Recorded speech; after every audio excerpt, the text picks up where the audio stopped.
Alright, so for today's video, we're gonna do like a maintenance video. Pretty much everything you wanna, well, some things you wanna do after you run your vehicle. So pretty much, just to cover the basics, on my car, I removed the side guard, which goes under the gearbox.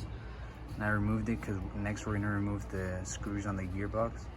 The reason why you wanna remove this not after every run, but after running it for a good amount of time and like maybe doing donuts and going crazy with it, is because the gearing, sometimes like the tooth on the gears, they like snap or something, so you don't want that happening.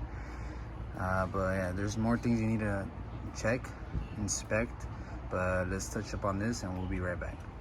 I bought some Huskies, but it didn't come with that size for for this, unfortunately. I'm gonna go ahead and loosen the screws.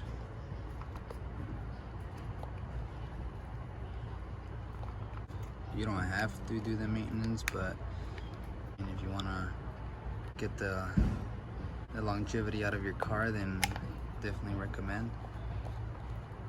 Now I'm gonna go ahead and remove all these screws and I'll be right back. Alright, so we just removed the screws from the gearbox housing. So don't worry about this. That's just gonna be like grease that you have to put on your gears so they don't slip or anything, and they last a little longer. Pretty much you want to inspect them slowly, rotate, levitate your car and rotate the tires just to make sure that it's working properly and nothing's slipping or anything.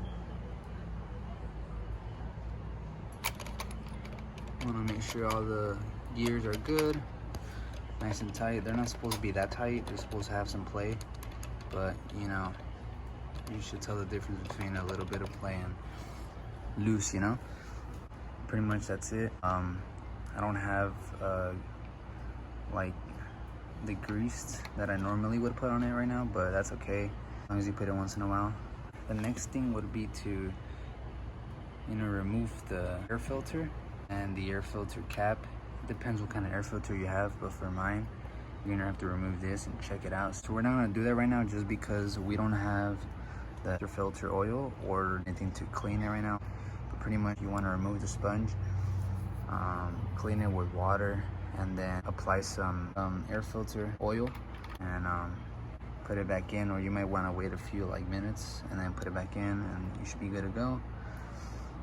Besides this and the air filter, you want to make sure that all those screws, maybe like the engine mounts or all the screws underneath the chassis, are pretty much nice and tight. So let me go ahead and do that and I'll get back to you guys. Alright guys, so this is pretty much what I'm talking about. So you just want to make sure they're nice and tight. This one's kind of loose. You don't want to go ahead and apply Loctite because you can't apply Loctite to bolts that go with plastic. It has to be metal.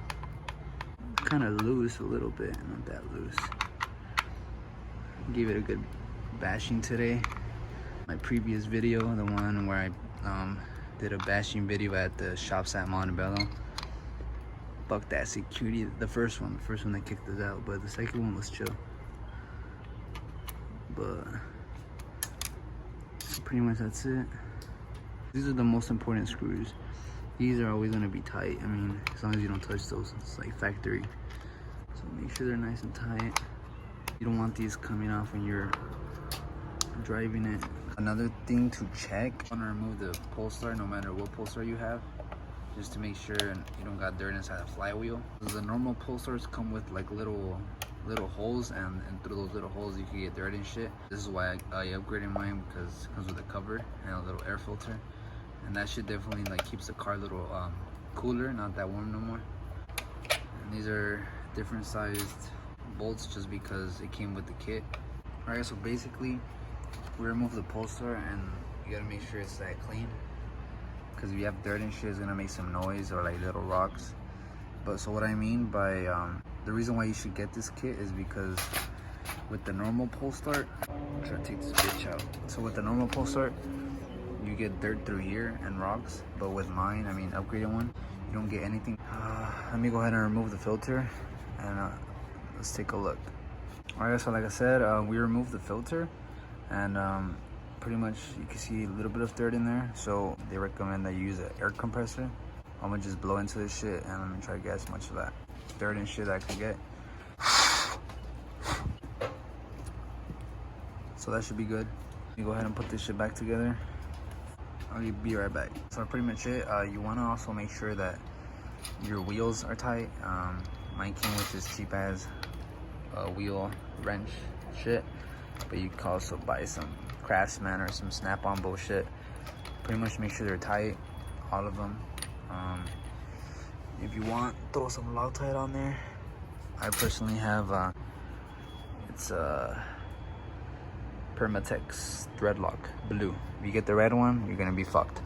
So get the blue one.